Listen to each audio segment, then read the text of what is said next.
ভারত সেরা হয়ে ইস্টবেঙ্গল এবার খেলতে চলেছে এএফসির মঞ্চে। এশিয়ার মঞ্চে ইস্টবেঙ্গল চাইবে অবশ্যই টপ লিগটা খেলার। তো সেক্ষেত্রে ইস্টবেঙ্গলকে ঘরের মাঠে কিন্তু জিততে হবে, জিতলেই কিন্তু চ্যাম্পিয়ন্স লিগ 2 খেলার সুযোগ। যদি ইস্টবেঙ্গল ম্যাচ হেরে যায় তো সেক্ষেত্রে চ্যালেঞ্জ লিগ খেলতে হবে। তো ইস্টবেঙ্গল যেখানে ঘরের মাঠে খেলতে চলেছে সেই ম্যাচ তোমরা যারা মাঠে যাচ্ছ তো অবশ্যই মাঠ থেকে এনজয় করবে। যারা ঘরে বসে ম্যাচটা এনজয় করতে চাইছো তারা কিভাবে এনজয় করবে, দুটো দল কিরকম ব্যালেন্স দল সেই নিয়েই আমরা কথা বলে নেব এই ভিডিওতে। তাই ভিডিও শুরু করার আগে একটাই রিকোয়েস্ট, চ্যানেলে যারা প্রথমবারের জন্য এসেছো মনে করে চ্যানেলটাকে সাবস্ক্রাইব আর ফলো করে নিও।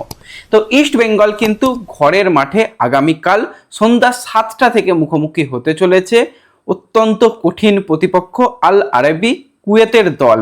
তো কুয়েতের এই দল কিন্তু তারা অসাধারণ ফুটবল খেলে আসছে। লাস্ট 3টে সিজনে কুয়েত প্রিমিয়ার লিগের সেকেন্ড বেস্ট টিম হিসাবে তারা 3 বছরই ফিনিশ করেছে এবং ইস্ট বেঙ্গল তারা ভারত সেরা হয়ে তারা কিন্তু এই ম্যাচটা খেলার সুযোগ পেয়েছে। তো এই প্রিলিমিনারি যে ম্যাচ সেই ম্যাচটা কিন্তু ইস্ট বেঙ্গল তাদের ঘরের মাঠে খেলবে এবং ঘরের মাঠে ইস্ট বেঙ্গল বাড়তি অ্যাডভান্টেজ যেটা পাবে হোম সাপোর্ট। মাঠে যত সমর্থকরা যাবে তারা কিন্তু গিয়ে টিমকে সাপোর্ট করতে পারবে। প্রচুর টিকিট সেল হয়েছে, অনেক সমর্থক মাঠে যাচ্ছে টিমকে সাপোর্ট করতে।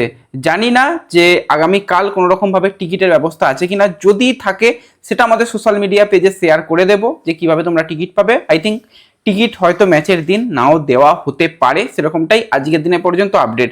যদি কিছু চেঞ্জেস হয় অবশ্যই শেয়ার করে দেবো। তাই যারা এখনও আমাদের সোশ্যাল মিডিয়া পেজগুলোকে ফলো করোনি, WhatsApp channel, Telegram channel, Facebook page, Instagram সমস্ত জায়গাতে তোমরা ফলো করে নিও ডেসক্রিপশন বক্সের লিঙ্ক থেকে।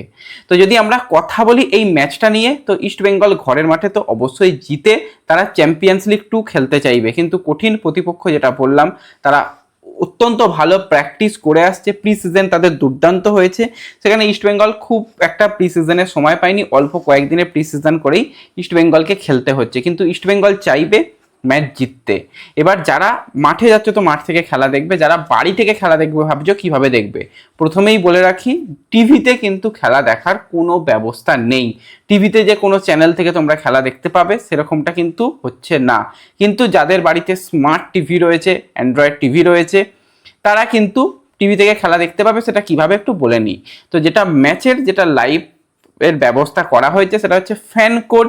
তোমরা জানো fan code application, mobile application রয়েছে। এছাড়া তোমরা ল্যাপটপেও ফ্যান কোডের ওয়েবসাইট থেকে গিয়ে তোমরা যেরকমভাবে খেলা দেখতে পারো সেইভাবেই দেখতে পাবে। আর এই ম্যাচটা, এই নির্দিষ্ট এই ম্যাচটার জন্য কিন্তু 35 টাকা ম্যাচ পাস রাখা রয়েছে, যেটা খুব একটা বেশি কিছু নয়। মাঠে গেলে তো মোটামুটি একটা ভালোই খরচা হবে, সেখানে 35 টাকা ঠিকঠাক। হয়তো 19 টাকা হলে ভালো হতো, ঠিক আছে 35 টাকাও মেনে নেওয়া যায়। তো 35 টাকা তোমরা পেমেন্ট করে তোমরা সরাসরি মোবাইল দিয়ে দেখতে পাবে। এছাড়া যেটা বললাম যাদের ল্যাপটপ রয়েছে, কম্পিউটার রয়েছে তারা সেইভাবে দেখতে পাবে। আর যাদের স্মার্ট টিভি রয়েছে তারা তো টিভিতে কানেক্ট করে নিয়ে তোমরা স্মার্ট টিভি থেকে খেলা দেখতে পাবে। কিন্তু টিভিতে যে কোনো টিভি চ্যানেল যেই ম্যাচটা লাইভ টেলিকাস্ট করছে সেরকমটা হচ্ছে না। তো সেক্ষেত্রে যাদের ভাবছো যে টিভি থেকে খেলা দেখবো, সম্ভব নয়, একটু মানিয়ে নিতে হবে, মেনে নিতে হবে। এটা তো ইস্ট বেঙ্গলে গেল। অপরদিকে এফসি গোয়া, তারাও তো ভাই খেলতে চলেছে এরকম একটা গুরুত্বপূর্ণ ম্যাচ। তাদের আবার অ্যাওয়ে ম্যাচ খেলতে যেতে হয়েছে আরকাডাকের মুখোমুখি, যেই আরকাডাকের বিরুদ্ধে ইস্টবেঙ্গল খেলেছিল তোমাদের মনে থাকবে। তো সেই ম্যাচটা কিন্তু রয়েছে ভারতীয় সময় রাত 8টা থেকে, কিন্তু লাইভের সেই ম্যাচের কোনো ব্যবস্থা এখনো পর্যন্ত জানা যায়নি। খুব সম্ভবত লাইভ নাও হতে পারে। তার মানে বোঝাই যাচ্ছে যে কতটা কি হবে না হবে। তো সেই জায়গায় তবু তো ইস্টবেঙ্গলের খেলা তোমরা লাইভ দেখতে পাবে। হ্যাঁ, টিভিতে কোনো রকম টিভি চ্যানেল নেই, mobile application, fan code, website বা অ্যাপ্লিকেশন থেকেই তোমাদের খেলা দেখতে হবে। এইভাবেই তোমরা খেলা দেখো।